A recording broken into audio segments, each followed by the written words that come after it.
Hello, and thank you for choosing Africa as your next travel destination. Now, I know as a first-time visitor to Africa, deciding on where to go can be completely overwhelming. I've lived here my whole life, designed more than 1,000 itineraries over the last 20 years, and I still find the number of options to be quite overwhelming. So I completely get how you might feel. So in this video, we are going to look at the big differences between a Southern Africa experience and an East Africa experience, so that by the time this video is done, you will have a clear understanding of the best options for you. Now, when you reach out to us at taylorafrica.com, I highly recommend getting two itineraries to compare. Even if you prefer one destination over the other, it's really nice to have both to compare. So we are going to look at the 5 biggest deciding factors when comparing a Southern and East Africa experience. And that's going to be the number 1 reason for visiting each region, the big 5 animals available, the safari experience itself, because that differs based on the topography of the land. We are going to look at the beach destinations that you can add on to your safari experience, which is a very popular thing to do at the end of your safari. And lastly, we are going to have a look at price and value. So let's jump in.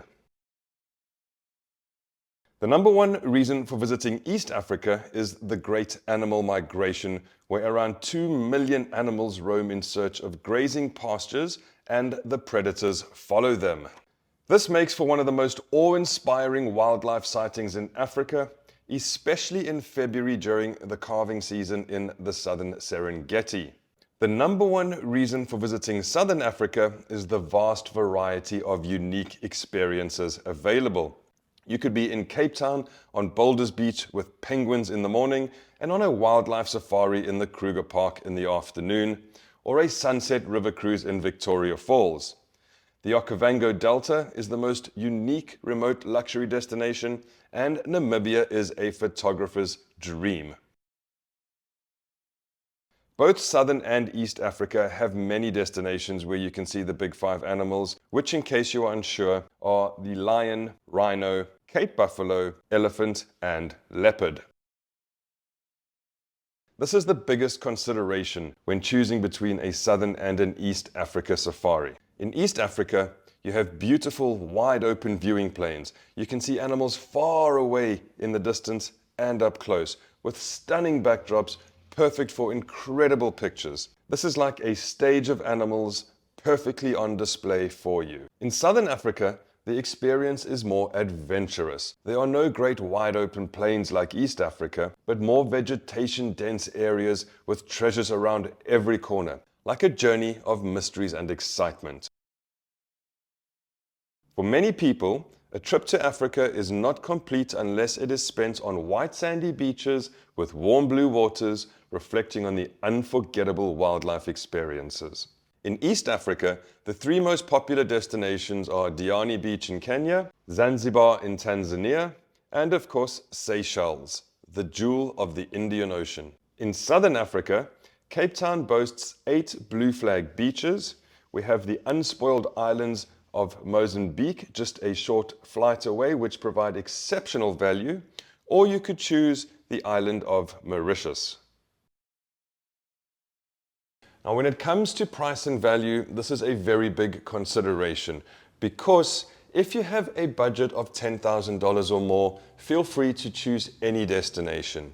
If you have a budget, I would say between $5,000 to $8,000 per person, then you should pay attention to Southern Africa, and this is the key difference. East Africa is dollar-based, and so is much of Southern Africa, except for South Africa. South Africa is rands-based, and the rands currency typically fluctuates between 17 to 20 to $1, giving you exceptional value for your money. But not only from a price point of view, from an experience consistency point of view. The Kruger Park has incredible accommodation. It has more wildlife and bird species than any other destination in Africa, so it's super wildlife dense, and the hospitality and cuisine is best in class. So if you have a budget of between $5,000, I would say to $8,000 per person, South Africa is a very strong contender. If you have a budget of $10,000 per person or more, you can choose the destination of your preference for the most part. The number one reason is the Great Migration in East Africa and the variety of experiences available in Southern Africa. Big Five are available everywhere, but how you see them differs. You have the beautiful viewing plains of East Africa or the adventurous experience of Southern Africa. I hope this video has helped you understand more clearly the differences between a Southern Africa and an East Africa experience.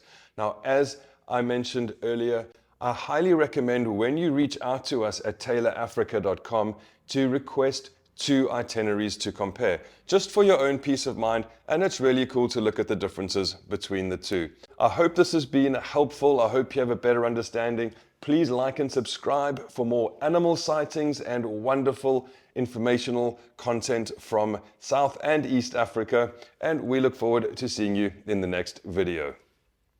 Take care.